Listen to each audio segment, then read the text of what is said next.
할렐루야. 오늘 말씀을 정말 따라 하겠습니다. 오 오순절, 오 성령님. 확실히 삼보 예배 성도들이 감성이 풍부하네요. 오 오순절 했더니 오 오순절, 오 성령 했더니 오 성령님, 오 오순절, 오 성령님, 이런 제목으로 말씀 은혜를 나누기를 원합니다. 항상 들어가는 시작은 질문으로 하죠. 이 첫 번째 질문은 한번 제가 보여드렸던 영화 포스터인데 기억하실까요? 이 포스터의 제목이 뭘까요? 쿠어바디스죠. 기억하시죠? 쿠어바디스. 두 번째 질문 뜻이 뭐라고요? 주여 어디로 가시나이까? 한번 따라 하실까요? 주여 어디로 가시나이까? 자, 세 번째 질문, 도대체 이 질문을 왜 하는 거예요? 물론 손을 이렇게 하고 있는 저 노구를 이끄는 분이 저분이 베드로죠. 나이가 많아서 주님을 향하여 손을 외치고 있는 주여 어디로 가시나이까? 이 고백이 나오게 된 것은 여러분 혹시 기억을 리마인드 하시면은, 때는 네로 왕이 로마를 다스리던 시대에 네로 왕이 어줍지 않게 시를 써서 신하들에게 했더니 신하들이 얼마나 비빕니까? 이야, 난 이렇게 정말 명시는 듣는 이 처음입니다. 폐하. 네로 왕자가 얼마나 기분이, 그래서는 또 있는 거 없는 거 막 시를 짓다가 야, 시상이 필요하다. 그래서 어디에 불을 지릅니까? 로마 시내에다가 불을 지릅니다. 진짜 철이 없는 거죠. 불타는 로마를 보면서 시상이 떠오른다. 시를 지었습니다. 그걸 바라보고 신하들은 또 폐하. 그러나 큰일 났습니다. 이 불타는 로마를 이거 어떻게 할 겁니까? 그때 생각해낸 것이, 저 로마를 누가 불질렀다고 해라? 기독교인들이 불을 질렀다고 뒤집어 씌웁니다. 그리고 핍박을 하기 시작했습니다. 박해가 시작이 됩니다. 크리스찬들이 순환을 당합니다. 여기저기 흩어지기 시작했습니다. 당시 로마에서 성도를 돌보던 이 베드로는 노구를 이끌고 야, 안 되겠다, 피하자. 그래서 로마를 떠납니다. 서둘러 로마를 빠져나가는데 저 반대편에서 비출기가 하나 옵니다. 가만히 보니까 누군가 로마를 향해서 걸어오는 것을 보게 됩니다. 아니, 저 사람은 뭐지? 우린 지금 다 로마를 떠나고 있는데 저 사람은 도대체 누군데 로마를 향해서 가는 거야? 스쳐 지나가는 얼굴을 보았을 때 깜짝 놀랍니다. 그 얼굴은 주님의 얼굴이었습니다. 베드로는 주님이 나를 모른 척할 리가 없을 텐데 얼굴을 쳐다봤지만 주님은 본 척도 하지 아니하고 로마를 향해서 갑니다. 그때로 베드로의 마음속에 반사적으로 튀어났던 단어가 쿠어바디스 도미네, 주여 어디로 가시나이까? 주여 어디로 가시나이까? 여러 가지 의미가 있겠죠. 주님, 그리 가면 큰일 나요. 지금 로마가 불타고 있고요, 크리스찬들은 다 잡아다 지금 짐승의 밥이 되거나 십자가에 못 박고 있습니다. 주님은 가시면 안 돼요. 또 한편으로는 주님, 저도 도망 나왔어요. 겨우 빠져나왔단 말이에요. 그걸로 가면 안 돼요. 주님, 가시면 안 돼요. 라고 만류하는 거겠죠. 그런데 여러분 혹시 기억하시겠지만 예수님은 그 베드로의 말에 이렇게 말합니다. 나는 내가 버리고 떠나는 저 로마에 있는 영혼들을 위하여 십자가에 다시 못 박히러 간다. 네가 버리고 떠나는 저 영혼들을 향하여 다시 십자가에 못 박히려고 나는 로마로 간다. 그때 베드로가 철렁하지 않습니까? 베드로가 나이 젊었을 때에, 예수님이 빌라도 뜰에서 순환을 당하셨을 때에 그 예수를 모른다고 부인하고 3번이나 도망을 쳤습니다. 그 십자가의 고난 앞에서 자기 혼자 살겠다고 도망을 쳤었는데, 나이 먹어 세월이 지났는데 지금 또 도망을 치고 있는 자신의 모습을 발견합니다. 그 모습을 보면서 예수님은 네가 버리고 가는 저 영혼들을 위해서 나는 십자가에 다시 못 박히러 간다고 말하는 거예요. 그때 베드로가 꼬꾸라치는 겁니다. 통곡하며 주여 어디로 가십니까?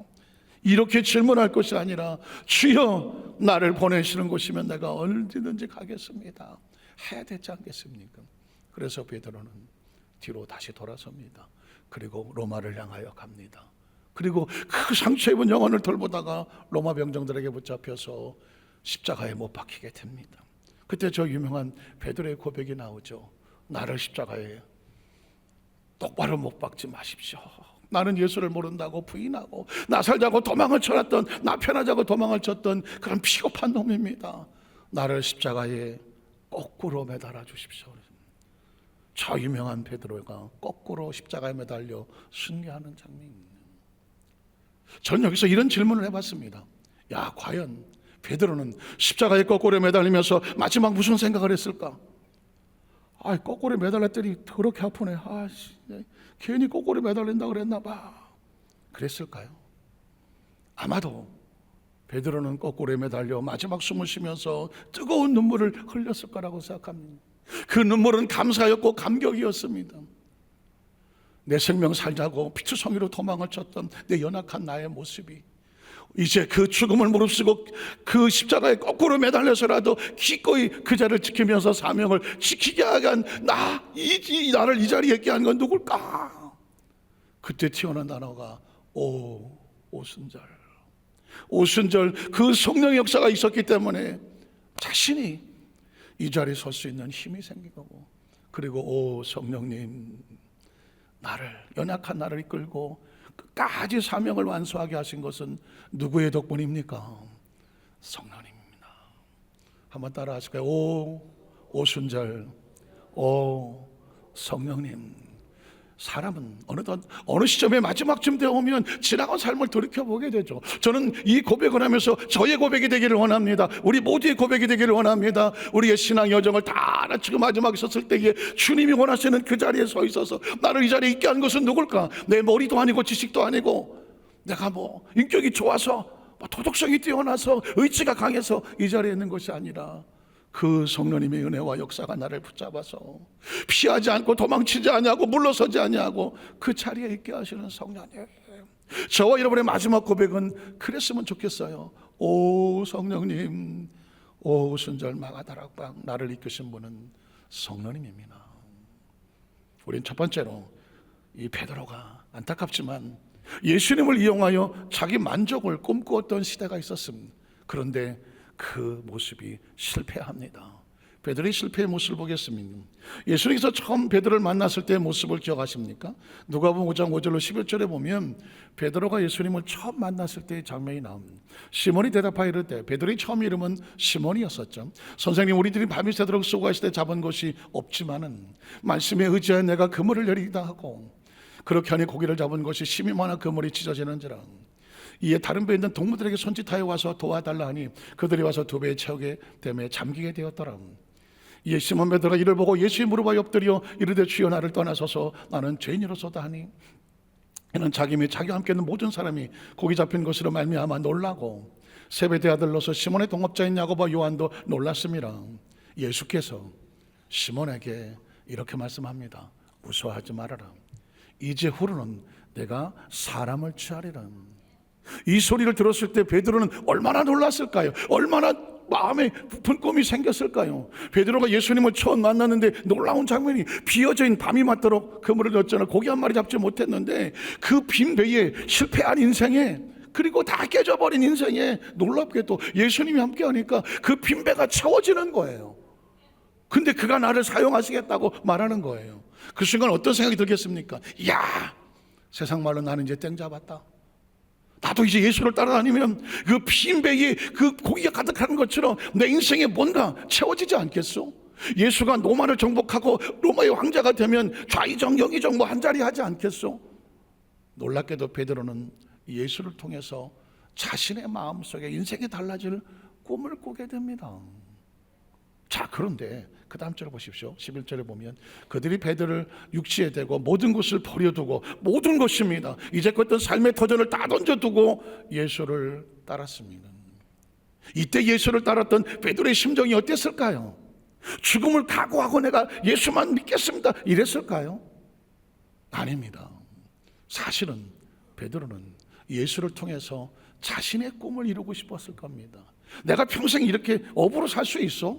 예수를 따라다니면 빈배도 채워지는데 내 인생도 달라지지 않겠어? 자기의 변화된 뭔가 꿈을 꾸는 세상적인 어떤 욕망을 갖게 됐을 겁니다. 문제는 이게 위험하다는 것이죠.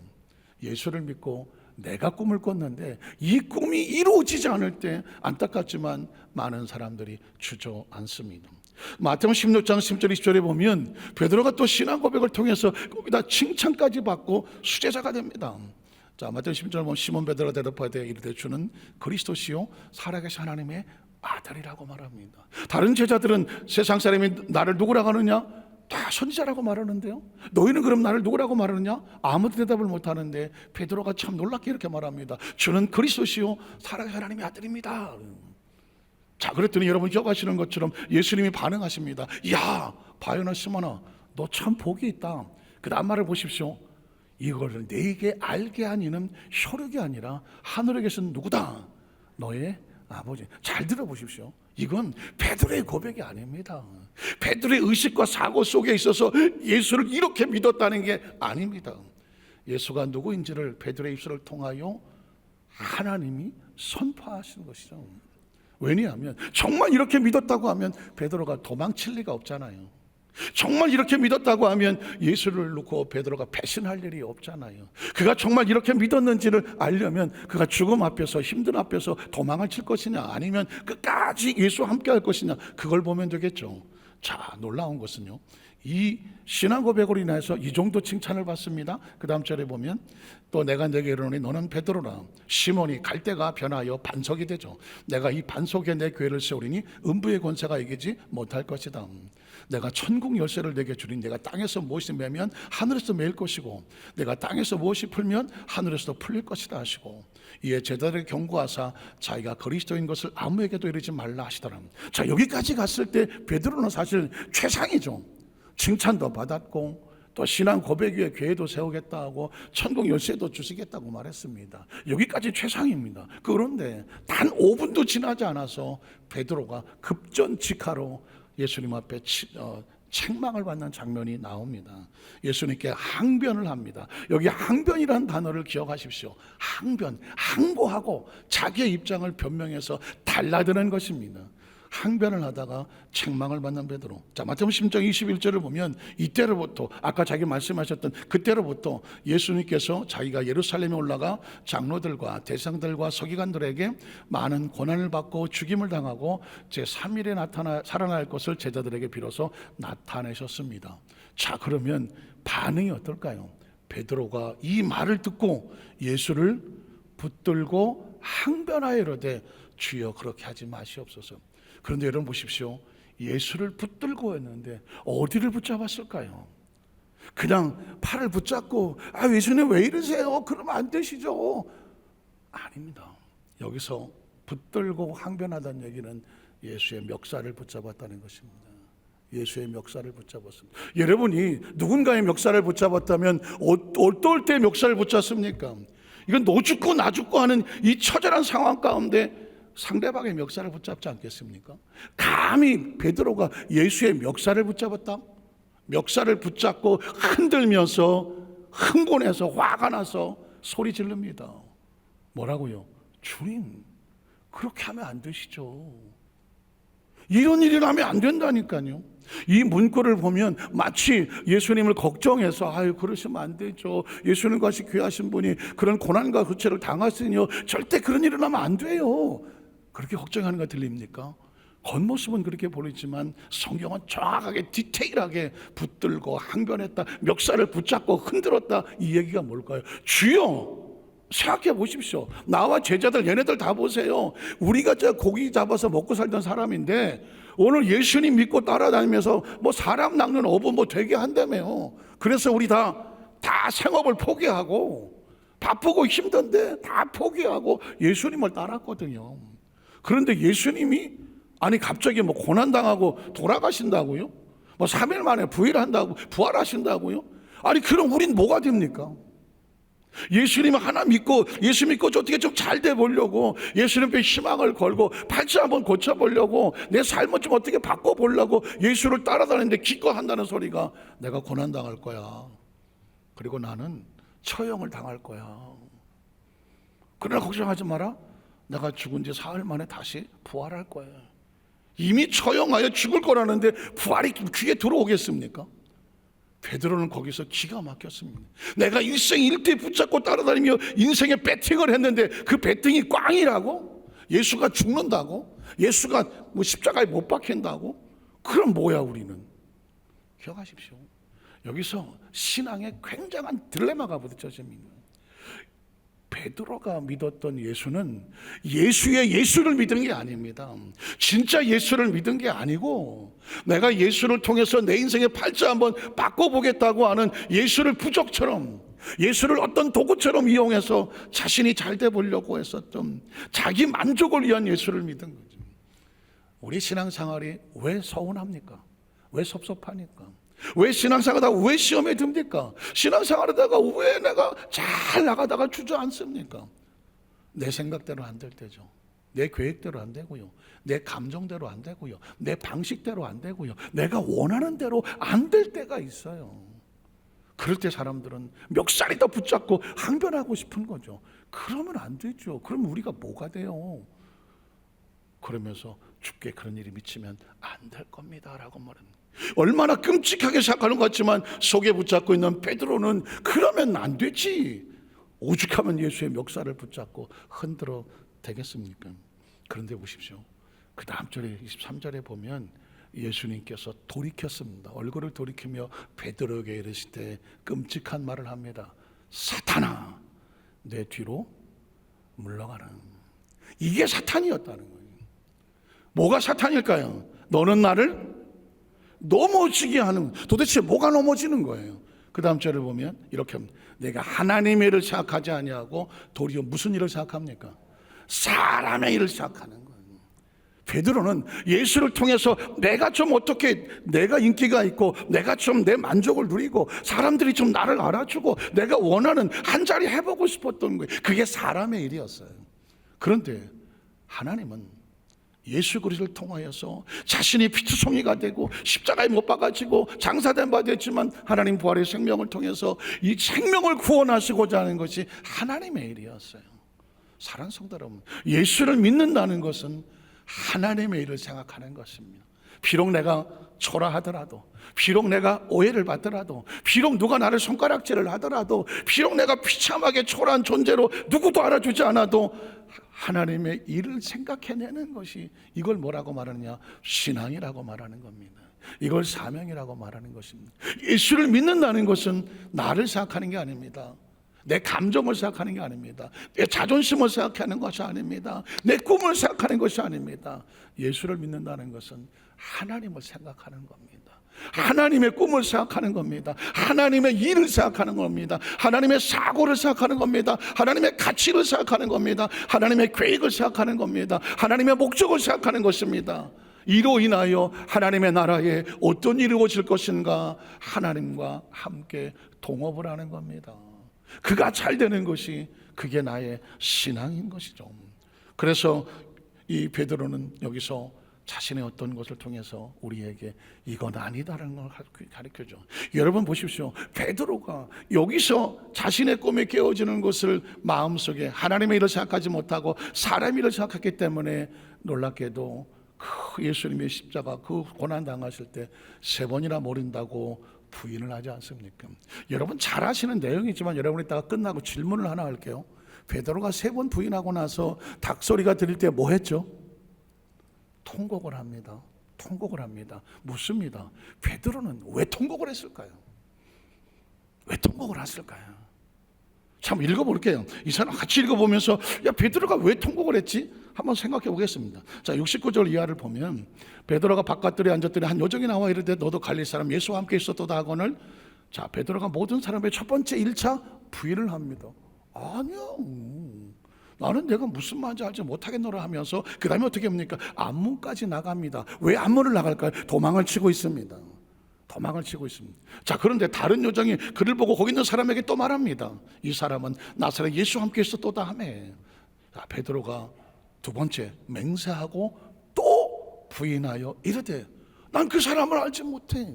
왜 이럴까요? 예수를 안다고 하는 순간 그도 똑같이 기둥에 묶여서 채찍에 맞고 고난과 수련을 당할까 봐 지금 베드로는 자기 목숨을 살기 위해서 도망을 치고 있는 장면이거든요. 알지 못한다고 두 번째 부인합니다. 자 조금 해결됐던 사람들이 나와 베드로에게 이르되 너도 진실로 그 도당이라고 네 말술이 네 갈릴리 사투리가 너를 그 도당이라고 표명한다 하거늘. 베드로가 야, 그냥 부인만 해도 안 되겠어. 그리고 맹세만 해도 안 되겠어. 그래서 마지막 선택한 게 뭐예요? 저주하고 다른 성경에 침을 뱉고 맹세하여 이르되 나는 그 사람을 알지 못한다. 3번이나 부인을 합니다. 얼마나 살고 싶었으면 그는 저주하고 맹세하고 모른다고 말했습니다. 자, 그랬더니 닭이 울었습니다. 이에 베드로가 예수의 말씀에 닭 울기 전에 내가 3번 나를 부인하리라 하시면 생각나가 밖에 나가서 심히 뭐했어요? 통곡했어요. 왜 통곡했을까요? 왜 통곡했을까요? 얼핏 생각하기에 부끄럽고 수치스럽고 창피하고, 예수님 말씀하신 거, 난 이것밖에 안 되는구나. 주여, 나는 절대로 주와 함께 죽으러 가겠습니다. 난 절대 부인할 리 없어요 라고 말했지만 그대로 처참하게 계집종의 말 한마디에 처참하게 3번이나 부인하고 나가 떨어졌어. 어쩌면 자기 자신이 창피하고 부끄럽고 수치스러워서 미안해서 울었을까요? 그렇게 보여요. 그런데 제가 말씀을 묵상하다가 보니까 또 하나가 보이더라고요. 또 하나는 뭐냐면, 베드로는 일생을 예수께 걸었잖아요. 예수님 믿고 한 자리 해보려고 했잖아요. 적어도 수제자인데. 그런데 허망하게 자기 꿈이 깨졌어요. 예수가 십자가에 못 박이는 순간에 베드로는 그 믿었던 모든 인생의 꿈이 깨졌어요. 세속적인 꿈이 깨졌어요. 이제 뭐 돈 버는 일도 뭐 어디 한 자리 할 일도 없고, 뭐 베드로 이제 자기가 이 세상에 의지할 데가 없어졌어요. 그러면서 베드로는 어떻게 생각했을까요? 야, 내가 이런 결과를 맞추자고 내가 예수를 따라다녔나? 이렇게 허망한 일을 당하려고 예수를 따라다녔나? 난 도대체 뭐 때문에 예수를 믿은 거야? 그는 처참하게 부끄럽고 창피한 자신의 모습도 있지만 이제는 모든 걸 잃어버린 허망한 자신의 모습을 보면서 남는 건 통곡밖에 안 남았어. 이제 내 인생은 뭐야? 내 인생은 끝났어. 난 이제 아무 희망이 없어. 난 필요 없는 놈이야. 그래서 울었을까요? 이젠 그 안에 예수에 대한 희망이 1도 남아있지 않습니다. 그래서 이 베드로는 부활의 주님을 만났을 때 자기는 도망가 피해버립니다. 요한복음 21장 1절로 4절에 보니까 그 후에 예수께서 디베레호스에서 또 제자들이, 한 번이 아닙니다, 또 제자들에게 자기를 나타내셨습니다. 자, 나타내신 일은 이러하니라. 시몬 베드로와 디두모라는 도마와 갈릴 가나 사람 나다나엘과 세베대 아들들과 또 다른 제자들이 함께 있었더니, 자, 시몬 베드로가 나는 물고기 잡으러 간다고 말합니다. 다른 제자들이, 형님, 예수님이 부활하셨답니다. 여 제자들이 부활의 주님을 맞고 무덤에 갔었더니 실제로 예수님 그 시신이 없었고요, 예수님 부활하신 모습을 제자들이 봤답니다. 우리 가서 예수님 만나야 되잖아요. 형님 갑시다. 근데 베드로는 이렇게 말합니다. 난 안 가. 난 그냥 옛날처럼 물고기나 잡으러 갈래. 왜 이런 얘기를 하게 될까요? 예수님에 대한 기대가 없어요. 예수를 따라다니면서 내가 인간적으로 세상적으로 얻고자 했던 꿈이 다 무너졌어요. 예수님이 부활하셨다고? 어쩌라고? 그 부활의 주님 따라다녀봤자 뭐 내 꿈이 뭐 이루어지겠어? 베드로는 이미 예수에 대한 모든 희망을 잃어버렸습니다. 왜 그랬을까요? 자기가 생각하고 자기가 원했던 것이 다 날아갔기 때문입니다. 사랑하는 성도 여러분, 우리가 예수를 믿으며 신앙생활 하면서 굉장히 중요한 고비를 하나 넘어가야 돼요. 그 고비는 뭐냐면 내 꿈이 깨지는, 내 생각이 깨지는, 내 목표가 깨지는, 내가 원하는 것이 내 뜻대로 안 되는 이 과정을 한번 넘어가야 돼요. 그리고 나서 예수를 믿는다는 건 내 꿈이 이루어지는 게 아니구나, 내 소원대로 되는 게 아니구나, 내 방법대로 되는 게 아니구나. 내 손에서 이걸 내려놓고 나에게 원하시는 하나님의 꿈을 꿔야 되는 거구나, 하나님의 계획이 이루어져야 되는 거구나, 이 차원으로 다시 진입을 해야 비로소 진짜 예수님을 만나게 되는 겁니다. 제가 지난번에 한번 간증한 적이 있지만 86년도에 여의도 순복음교회 영산신학대학원, 그 당시 여의도 순복음교회 1년에 100명의 교육자가 필요했어요. 80년으로 막 성장해 가는 과정이라, 그래서 여의도 교육자들은요, 영산신학대학원이라는 여의도 순복음교회 안에 있는 대학원에서 따로 공부를 시켰습니다. 그래서 거기서 3년 동안 공부를 하고 여의도 교회 교육자가 되는 거예요. 그런데 영산신학대학원에 들어온다는 것은 여의도 순복음교회 교육자가 되는 관문과 같았어요. 그러니까 막 수십 대 1이었어요. 한번 들어가려고 하면은 쉽게 들어갈 수가 없어요. 저도 한번 85년도에 떨어지고 6년도 1년 재수하고 들어갔어요. 그러니까 치열했죠. 그 치열한 것은. 여의도 순복음교회 안에서 막 각 부서에서 난다 긴다 하는 사람은 다 들어왔으니까. 근데 첫 해 들어가자마자 100명 중에서 뭐 학생회장을 뽑는데 뭐 서로 하더니 제가 덜커도 학생회장이 됐어요. 가장 나이가 어렸는데. 학생회 총무는 가장 나이가 많은 열몇 살 많은 저보다 많은 그 집사님이 총무가 됐어요. 가장 젊은 가장 나이가 많은 분이 이런 학생회 조직이 됐어요. 덜커도 얼마나 겁이 나겠어요. 내가 이거 할 수 있겠나? 기라성 같은 사람들인데. 그래서 그 시작하자마자 그때부터 1년 동안은 매일 울고 다녔어요. 왜 울고 다녔을까요? 제 마음에 지금 생각해 보니까 27살쯤 얼마나 이뻤겠어요. 진짜 어떤 분은 제가 27살에도 이런 얼굴을 하고 있었다고 생각하는데 저 27살 진짜 이뻤다니까요. 그러면 그 27살짜리가 그렇게 열심히 회복하겠다 하면 난 다 도와줄 줄 알았지. 다 도와줄 줄 알았지. 그런데 제가 1년 동안 학생회장 할 때 보니까 도와주는 분도 있죠. 그러나 대부분은 그래 네가 얼마나 잘하나 한번 보자. 뭐 얼마나 잘하나 보자. 도와주기보다는 왜 그렇게 하냐. 그래 그렇게 결정하냐. 이렇게 해야지.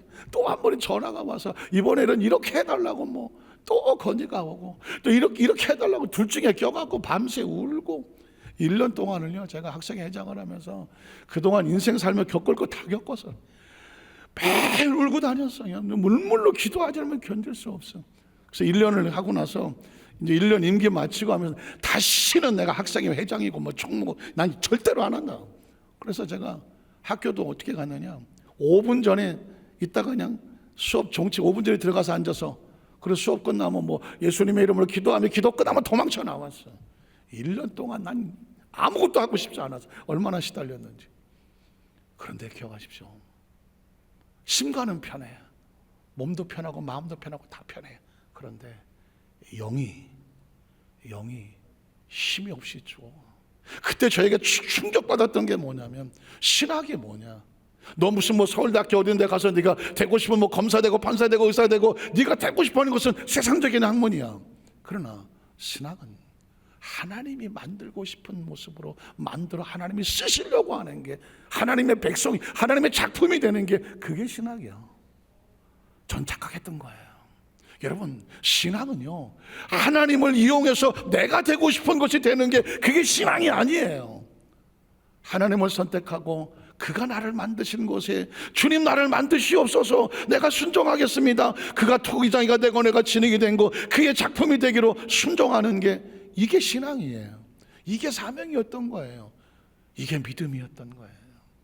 그래서 1년 동안 지나고 나서 3학년 때 올라갈 때는 스스로 제가 자원해서 처음에는 투표로 제가 됐지만 스스로 자원하고 출마를 해서 총학생회 총무가 돼서 그리고 1년 동안은 아무리 힘들고 어려워도 기쁨과 감사로 왜냐하면 내가 무엇이든지 하나님을 엎드리면 그가 나를 인도하신다는 거죠.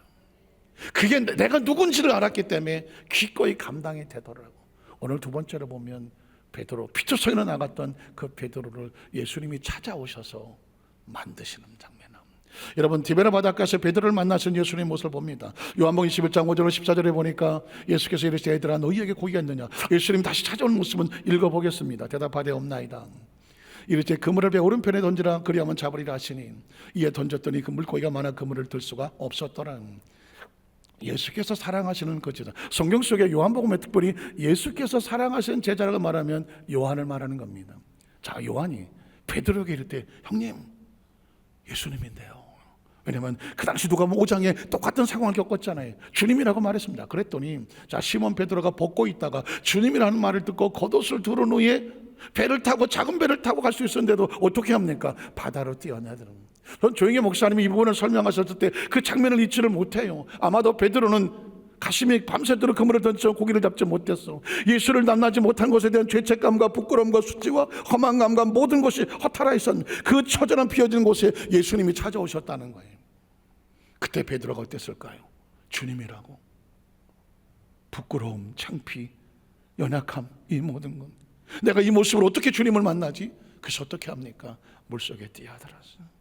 물에 빠져서 허적거리면서 주님 앞에 섰을 때 베드로는 물에 빠진 생쥐처럼 새벽에 그 차가운 바닷가에 온 몸을 뒤집어 쓰고 젖은 상태로 처분만 말한 몸으로 예수 앞에 서는 거지.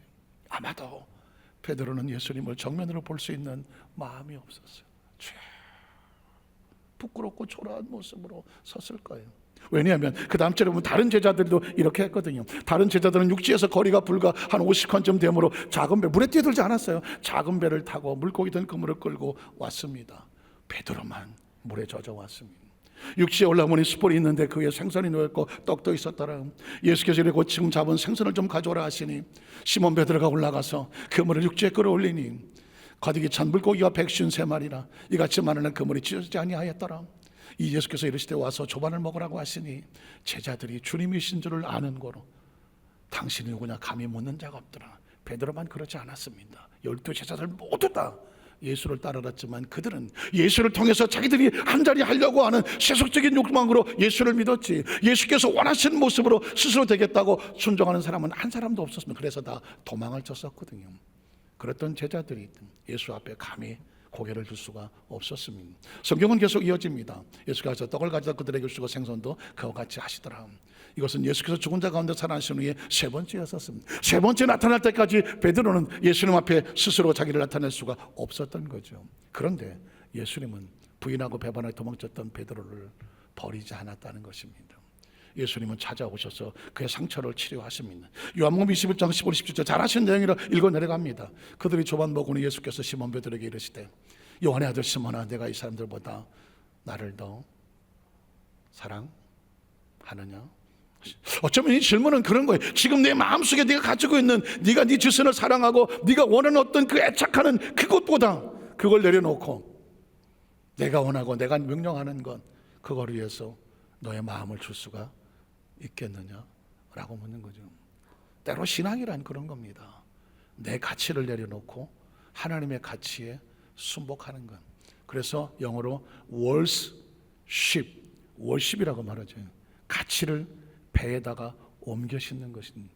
예배를 드리고 나면 내 소원과 내 목적이 이루어지기를 부르짖어 기도하고 가는 게 아니라 말씀을 듣고 내 최상에 있었던 가치를 내려놓고 하나님이 내 최상의 가치에 그 배에 옮겨 싣는 걸, 이걸 뭐라고 말한다? 워십, 경배와 예배라고 말하는 거죠. 내 마음을 달라고 말하는 거예요. 내 마음의 최고의 가치를 하나님의 배에 옮겨 싣는 것, 이걸 뭐라고 말한다? 워십이라고 말하는 거예요. 내가 이 사람들보다 나를 더 사랑하느냐 하시니 이르되 주님 그러하나이다. 내가 주님을 사랑한 줄 주님께서 아시나이다. 그렇지 못했던 자신의 모르지. 그러나 이르시되 내 어린 양을 먹이라고 말했죠. 우리는 여기서 눈치챕니다. 네가 원하는 모습이 하고 싶은 일을 하지 마라. 내가 너에게 맡기는 일을 하는 내 어린 양을 너에게 맡긴다. 또 계속 이어집니다. 또 두 번째 이르되 요한의 아들 시몬아 내가 나를 사랑하느냐 하시니 이르되 주님 그러하이다. 내가 주님을 사랑하는 줄 주님께서 아시나이다. 이르시되 내 양을 치라. 내가 맡기는 것을 내가 너에게 이걸 맡길게. 맡기고 있죠. 또 계속 이어집니다. 세 번째 이르되 요한의 아들 시몬아 내가 나를 사랑하느냐 하시니 주님께서 세 번째 제가 나를 사랑하냐 하심으로 베드로가 근심하여 내가 내 가치를 내 가장 소중한 마음의 가치를 주님 앞에 온전히 드릴 수 있나 고민하여 이르되 주님 모든 것을 아시오매 내가 주님을 아시는 사랑한 줄 주께서 아시나이다. 예수께서 이르시되 또 마찬가지입니다. 내 양을 먹이라 말씀합니다. 자, 그리고 나서 진짜 하고 싶은 얘기는 18절이에요. 이제부터는 베드로가 원하는 것이 아니라 주님께서 원하시는 것으로 사용될 거다라고 선포합니다. 자, 18절 열어보겠습니다. 내가 진실로 진실로 내게 이르노니 내가 젊어서는, 여기서 말하는 나이가 젊었을 때 이야기도 수 있겠지만 네가 신앙이 어렸을 때는 너희 마음속에 최고 가치를 네 가슴에 품고 있어서 네가 원하는 삶을 살았다면 스스로 뒤뛰고 원하는 것으로 다녔거지와 자, 늙었다는 이야기는 나이가 많았다는 얘기도 있지만 이제 주님의 마음을 알았어. 내가 어떻게 살아야 될지를 알았어. 신앙이 성장하고 성숙했어. 그때는 어떻게 하느냐? 내 발을 벌리리니 남이 내게 띠띠우고 원하지 않는 것으로 되려가리는. 사명이란 그렇습니다. 내가 원하는 것을 하는 게 사명이 아니에요. 내가 원하지 않지만 주님께서 데려난 곳에 그곳에 서 있는 것, 이걸 뭐라고 말한다? 그걸 사명이라고 하는 거예요. 신앙의 가장 최고의 축복은 뭐냐면요, 내가 원하는 자리에 내가 그 자리에 서는 게 축복이 아니에요. 그런 인생의 만족은 될 수 있을지 몰라요. 그러나 진짜 축복은 뭐냐면 하나님이 만들어 놓은 곳에, 원하시는 곳에 나를 세워 놓았을 때 그걸 축복이라고 말해요. 그 다음 절을 보면 그래서 이렇게 말합니다. 이 말씀을 하시면 베드로가 어떤 죽음으로 하나님께 영광을 돌리고, 심지어 죽음조차도, 피할 수 없는 죽음조차도 뭐가 됩니까? 하나님께 영광을 돌릴 것을 가리키는 것입니다. 한번 따라 하시고, 하나님께 영광, 하나님께 영광. 저와 여러분의 인생의 최고의 목적은 뭘까요? 내가 원하는 자리에 그곳에 서서 마음껏 권력과 지위와 재물과 모든 것을 누리면서 한번 살아보는 게, 그게 축복입니까? 우리에게 주어진 최고의 축복은 뭐냐면요, 내 삶의 존재가 어떤 모습에 있든지 하나님께 영광이 되어지는 겁니다. 왜냐하면 스스로 내가 존재하는 게 아니잖아요. 제가 중학교 2학년 때인가 3학년 때인가 친구들과 같이 대화하고 얘기하는데 이러는 거예요. 야, 너 그 바람과 함께 사라지다 영화 봤냐? 영화 포스터 막 극장에 있을 텐데, 뭐 그 지나가다 영화 포스터 봤지? 영화 봤지? 그랬더니, 야, 너 그 남자 주인공 이름 알아? 알지? 클라크 케이블. 여자 주인공은 비비안이고. 야, 너 가만히 보니까 클라크 케이블을 닮았어. 이게 한국말이 조금 어렵습니까? 아니, 저를 보고 이렇게 말했다니, 그 바람과 함께 사라지다에 나오는 클라크 케이블을 닮았다고 말했다니. 클라크 케이블이 잘 누군지 생각이 안 나시는 거죠 지금. 아까 2부 때 얘기했더니 성가대에서 너무 비웃어, 대놓고 비웃어 진짜. 그러니까 그분은 중학교 2학년 때 저도 이 얼굴인 줄 아는 거예요. 저 중학교 2학년 때 진짜 이뻤다니까요. 클라크 케이블 닮았다고 하다니까요. 그런데 어제는 어느 목사님 모임에 갔는데 어떤 목사님이 저를 보고 그래요. 아유, 목사님이, 저는 한 번도 본 적이 없는데 이명박 전 대통령의 둘째 아들이 계시대. 근데 그분이 저하고 너무 닮았대. 그래서 순간, 그분은 이씨인데, 이씨든 김씨든 하여튼 간에 그분하고 저하고 닮았대. 뭐 어떻게 닮았나요? 내가 2부 때는 차마 말 못했는데 이러는 거예요. 그분이 똑똑하고 잘생겼대. 이 반응이, 아니 그분이 똑똑하고 잘생겼는데 목사님하고 너무 닮았대. 이게 밥을 사야 되나 내가 오늘. 근데 제가 이런 생각을 한 거예요. 내가 이렇게 생기려고 생겼냐고, 내가 이렇게 똑똑하고 잘생기려고 생겼냐고. 내가 누가 만드신 거예요? 하나님 만드신 거예요. 내가 이렇게 태어나려고 이렇게 태어났나? 이 시대에 태어나려고 태어났나? 여기까지 오느라고 겪었던 수많은 일을 내가 겪으려고 겪었나? 성경은 하나님은 토기장이가 되시고 그분은 우리를 진흙을 만들어 주인이 원하는 그릇으로 만드는 거잖아. 그릇의 최고의 축복은 뭐예요? 주인이 원하는 곳에 있다가 주인이 필요할 때에 귀하게 쓰임, 아주 적절하게 쓰임 받으면 되는 거잖아. 다 큰 그릇 될 필요 뭐가 있어? 작은 그릇이면 어때? 주인이 원하는 그 자리에 있으면 되는 거잖아. 그릇이 나 좀 써달라고 할 필요가 있어? 아니, 개밥 그릇이 나 여기다 오늘 라면 삶아주세요 그런다고 그래서 그래 할 수 없다, 이 개밥 그릇에다 라면 끓여 먹는 사람이 있어요? 없잖아. 개밥 그릇은 개밥 그릇대로 의미가 있고, 무슨 뭐 종잣 그릇 의미가, 모두가 태양 될 필요 있어요? 모두가 태양 될 필요 없어요. 태양이 돼야 성공한 거예요. 아니면 저 시골에 밤 저녁에 반딧 뿌리면 어때? 반딧불은 반딧불 존재로 그 가치가 있는 거예요. 목적이 있고 이유가 있는 거예요. 누구도 반딧불을 대행할 수 없는 거예요. 반딧불은 반딧불대로 아름답고 귀한 거예요. 왜? 하나님이 그렇게 만드셨으니까. 거기서 최선을 다하면 반딧불은 성공한 거예요. 촛불은 촛불대로 성공한 거고, 등불은 등불대로 성공한 거고요. 태양은 태양대로 그 자리에서 최선을 다하면 되는 거예요. 저와 여러분에게 하나님 말씀합니다. 내가 원하는 자리에 내 마음대로 해야 축복이 아니에요.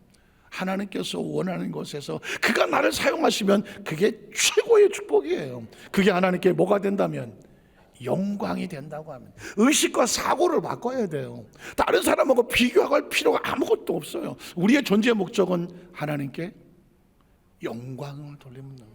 심지어 베드로가 그 기꺼이 거꾸로 매달릴 걸 알면서도 십자가를 가는 이유가 뭐예요? 이게 하나님의 영광이라면, 도망쳐 살고 싶지만 이게 하나님께 영광이라면 주님 제자 베드로는 거꾸로 들어갔사오니 우리가 왜 못 갑니까? 믿음의 선배들은 그런 고백을 했습니다. 자, 계속 이어져 보면 주님 말씀, 이 말씀하시고 베드로에게 이르시되 나를 따르라 하시니 베드로가 돌이켜 예수께 사랑하는 제자 요한이죠. 요한이 따른 것을 보니 그는 반찬 속에서 예수의 품에 의지하여 주님을 판 자가 누구이니까 물었던 자더라. 이에 베드로가 그를 보고 이렇게 무슨 예수께 여짜오되 주님 그러면 저 사람 어떻게 되겠습니까? 라고 물었습니다. 예수께서 이르시되 내가 올 때까지 그를 머물게 하든지 저리로 보내든지 아니면 뭘 하게 하든지 너하고 무슨 상관이냐. 저거 무슨 상관이야. 너는 나를 이거예요. 아이 저 사람은 그러고 에이 저 사람은 그런데요. 그게 너하고 무슨 상관이야. 너는 내가 그 자리에 필요해서 너를 위해서 쓰고자 나는 너에게 그 일을 맡겼는데 네가 할 것은 꼿꼿이 거기서 너는 나를 뭐 해줘야 돼요? 따르는 거예요. 저와 여러분이 신앙생활하면서 가장 중요한 것은 뭐냐면 우리가 여기까지 가져야 되는 거예요. 여러분 스스로 자기 인생을 보고 우리 스스로 바라보면서 남들하고 비교해서 내가 잘했냐 못했냐 성공했냐 실패했냐 잘 나갔냐 못 나갔냐 누가 큰 거 작은 거 아무 이유 없어요. 하나님께서 우리에게 그곳에서 너 그 자리에서 내 양을 먹이고 내 양을 치고 내 양을 먹이고 그리고 비록 네가 아픔과 상처에 십자가를 걸어가서 죽음을 당하더라도 하나님께 영광이라면 넌 성공한 인생이야. 축복의 인생이야. 그게 최상이야. 하나님은 바로 마지막 세 번째로 이 베드로가 성령 세례를 받고 나서 새로운 존재, 고민하고 도망쳤던 베드로, 저 사람은 어떻게 될까요? 나는 왜일까요? 비교했던 베드로가 넘어서서 전혀 새로운 존재로 바뀌어질 때 나왔던 단어가 뭐냐? 성령이란 단어입니다. 자, 실패한 제자들에게 성령 세례를 약속하셨습니다. 사도행 1장 3절 5절을 보니까 그가 고난받으시니 또한 그들에게 확실한 많은 증거로 친히 살아계심을 나타내사 40일 동안에 그들에게 보이시며 하나님 나라 일을 말씀하시니라. 사도와 함께 모이사 그들에게 분부하여 이르시되 예루살렘을 떠나지 말고 보십시오. 떠나지 말고 내게서 들은 바를 약속하신 것을 뭐 해라? 기다려라. 이제는 앉고 서는 것을 내가 결정했다고 하면 이제 말씀합니다. 이제부터는 하나님의 계획에 하나님의 타임 스케줄에 하나님의 목적과 이유의 영광을 위해서 예루살렘을 떠나지 마. 있어야 될 것은 하나님이 정하는 겁니다. 약속하신 것을 기다리라. 우리가 뭘 해야 될지도 하나님이 정하시는 것입니다. 그러면 요한은 물로 침례를 배워서 너희는 몇 날이 못돼요? 성령으로 침례를 받게 될 것입니다. 그러면 성령으로 침례를 받으면 어떤 일이 벌어집니까? 6절 이하를 보겠습니다. 성령의 권능과 사명을 선포하시는데 그들이 모였을 때 예수께 여쭈어 이르되 주께서 이달날 회복하심이 이때이니까 아니 이르시되 때와 시기는 우린 끊임없이 이 시기 이때 여러 가지 방법을 고민하고 왔지만 때와 시기는 아버지 영역에 있는 것이다. 너희가 열 바가 아니다. 너희는 오직 성령이 너에게 임하시면 너희가 권능을 받게 되고 예루살렘과 온 유다와 사마리아 땅까지 이르러서 내 증인이 되리라. 누가 되게 하는 겁니까? 그가 되게 하는 겁니다. 우리는 이제 존재적으로 그가 원하시는 모습으로 원하는 장소에서 그곳을 기다리고 그분의 권능을 가지고 그가 일하게 하시는 겁니다.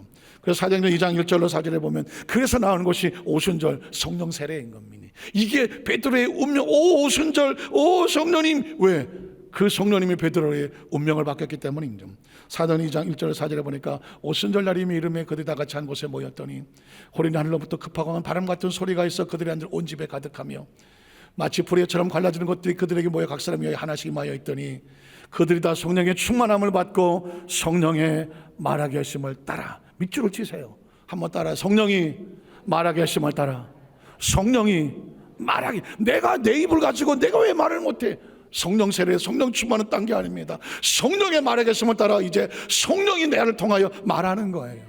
성령이 원하시는 말이 나오는 거예요. 성령이 원하시는 것을 듣는 거예요. 성령이 원하시는 감동이 오는 거예요. 성령의 지혜를 주셔서 내 안에 성령의 지혜가 나가는 거예요.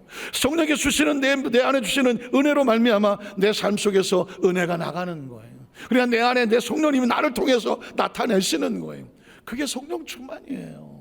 이전까지는 내가 보고 싶은 거, 내가 듣고 싶은 거, 내가 말하고 싶은 거, 내 취향대로 살았다면, 내가 원하는 대로 살았다면, 내 목적대로 살았다면, 가치대로 살았다면 성령 충만이라 이제는 성령의 말하게 하심을 따라, 보게 하심을 따라, 일하게 하심에 따라 서 있고 움직이고 가게 하는 건 성령입니다. 그게 성령 충만이에요. 그리고 나서 마지막 세 번째로 마지막으로 보면 이제 베드로를 이끌고 가는 것은 뭐다? 이끌고 가는 것은 성령의 권능. 사도행전 3장 1절 10절은 제가 그냥 읽지 않겠어요. 여러분 아시는 것처럼 이제 베드로는 더 이상 자기 생각대로 살지 않아요. 자기 주관대로 살지 않아요. 그래서 그는 늘 하나님께 나가서 일정한 시간에 기도하는 거예요. 기도는 뭐예요? 내 뜻이 이루어지는 게 아니에요. 하나님의 뜻이 이루어지는 거예요. 내가 듣고 싶은 걸 듣는 게 아니에요. 하나님의 음성을 듣는 거예요. 여러분 설교도 마찬가지입니다. 우리가 어렸을 때는 그냥 이 처음 시기에는 말씀을 통해서 내가 듣고 싶고 나에게 들려오는 소리에 감동과 은혜를 받아요. 그러나 신앙이 성장하고 발전해서 성령의 어떤 감동의 위치에 올라오게 되면 하나님 오늘 시간 나에게 말씀해 주십시오. 나에게 들려주십시오. 내가 뭘 할까요? 나에게 지혜를 주십시오. 명철을 주십시오. 그래서 하나님이 이 나를 통하여 나타나게 하여 주시옵소서. 미문의 안전뱅이를 바라보면서 베드로가 이렇게 말합니다. 은과 금은 나 없다고 말합니다. 자신이 없는 은과 금은 나에게 없으나 내게 있는 것은 너에게 주니 나사렛 예수 이름으로 일어나 걸을 지어다 그랬습니다. 그를 이렇게 세웠습니다. 저는 이것을 보면서 안전뱅이 일어나는 게 뭐 이렇게 대단합니까? 여러분 여기에 현혹돼서는 안 돼요. 안진뱅이가 일어날 수도 있죠. 일어났다고 해서 그게 기적으로 끝납니까? 아니에요. 안진뱅이 일어났는데 어떻게 살았냐가 중요하지 않아요. 저는 그 안진뱅이는 문 밖에 있지 않아요. 베드로가 안진뱅이였어요. 도망치고 꼼짝하고 꼼짝 못하고 무기력하고 무능력했던 피가 막고 나약한 존재였어요. 그런데 성령을 받고 예수님 내 안에 들어오시고 나니까 베드로가 일어섰단 말이에요. 일어서서 뛰면서 이제는 도망치지 않는단 말이에요. 안진뱅이가 나도 일어났으니 당신도 일어나시오.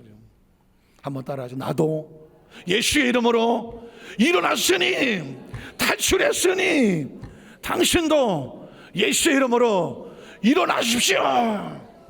안진뱅이가 이렇게 세우는 거예요. 오늘 저와 여러분을 짓누르고 아프고 상처있고 낙심하고 좌절하게 하고 예수를 믿었음에도 불구하고 왜 외부의 것들이 나를 그렇게 무너뜨리나 아직도 나는 미문의 안진뱅이 같은가. 오늘 시간에 금과 은은 내게 없지만은 내 속에 있는 나사렛 예수 그리스도 이 능력이 나를 붙잡으면 예수님의 능력이 나오고 예수님의 권세가 나오고 예수님의 치유가 나오고 예수님처럼 살고 예수님을 의지하고 살아가는 이게 크리스찬인 거예요. 이게 진짜 신앙인 거예요. 평생에 안진뱅이처럼 성전 바깥에 민문도 성전문이니까 문 앞에서 평생 이렇게 살다가 안진뱅이로 끝나는 것이 아니라 베드로가 뛰쳐나왔던 것처럼 우리 모든 성도들이 세상에 어떤 것들도 범접할 수 없이 안전뱅이가 치어나는 것처럼 뛰어나서 기뻐뜨리며 춤을 추면서 우리도 남은 생애 속에 나를 만나는 모든 사람들에게 나도 일어섰으니 당신도 일어나시오. 안전뱅이들을 다 이렇게 세우시는 축복의 통로들 되시기를 주님의 이름으로 축원합니다. 기도하겠습니다. 두 손 한번 가슴에 얹겠습니다. 오늘